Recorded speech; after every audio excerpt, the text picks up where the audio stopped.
কোরবানির ঈদ শেষ হয়েছে কিছুদিন আগেই, কিন্তু ঈদের আনন্দ যেন ম্লান হয়েছে চামড়া ব্যবসায়ীদের।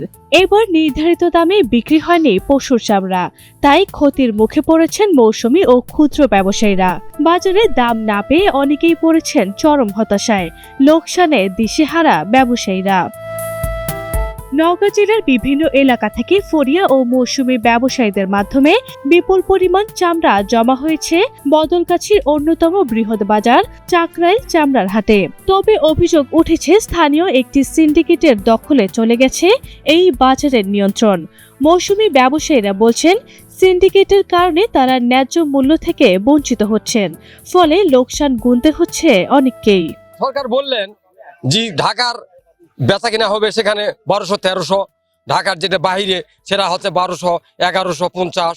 সেই মালকে আমরা কিনে নিয়ে আসে, সেখানে সিন্ডিকেটের কারণে আমরা ব্যবসা করতে পারতেছি না।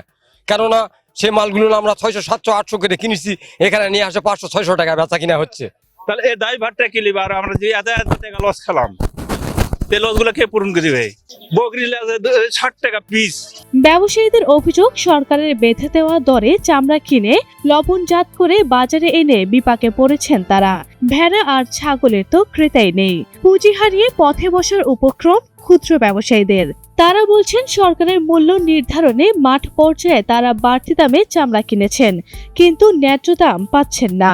সরকার খালি এই ক্ষতিটা না করলে আমাদের কোনো কিছু হয় না। আজকে আমরা 1000 চামড়া কিনছি, আমার যদি 5 লাখ টাকা লস হয়ে যায়, আমি কি করবো? এটা কোথায় পাবো এই টাকাটা? আমি নওগাঁ জেলা চামড়া ব্যবসায়ী সভাপতি আবুল কালাম আজাদ, আমি এই হাটের আহ্বায়ক। আমি কথাটা বললাম, ভালোভাবে একটু প্রচার করবো কথাটা, অনুরোধ আমার থাকলো এটা আপনাদের বিবেক করে। 4 লাখ টাকার গরুর চামড়া 1300। মাঝারি আকারের গরুর চামড়া বিক্রি হচ্ছে 400 থেকে 600 টাকা দরে, আর বড় চামড়া বিক্রি হচ্ছে সর্বোচ্চ 700 থেকে 800 টাকা দরে। সরকার রেট বাঁধে দিচ্ছে 1200 টাকা।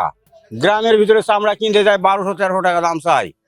আমরা চামড়া কিনতেছি 700-800 টাকা, সেই চামড়া আজকে আমার 500-600 টাকার পর চামড়া যায় না।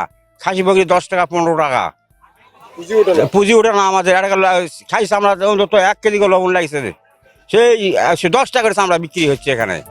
সরকার নির্ধারিত দামের সাথে বাজারের সামঞ্জস্যতা নেই বলে এমন পরিস্থিতি তৈরি হয়েছে বলে অভিযোগ চামড়া ব্যবসায়ী ও হাট ইজারাদের। না করে সরকার আগে ঘোষণা দিয়েছে যে নওগাঁ রেট, ঢাকা রেট 1300-1200, আর নওগাঁ ঢাকার বাইরে 1000-1100-1200 এরকম দাম ডিক্লারেশন দিল। ডিক্লারেশন কেন দেওয়া হলো? দিয়ে মাল নেওয়া হয় না কেন? এই সরকার আমাদের এইভাবে কি মারার কারণটা কি? সরকারের এইভাবে নির্ধারিত তো দেওয়া উচিত ছিল না।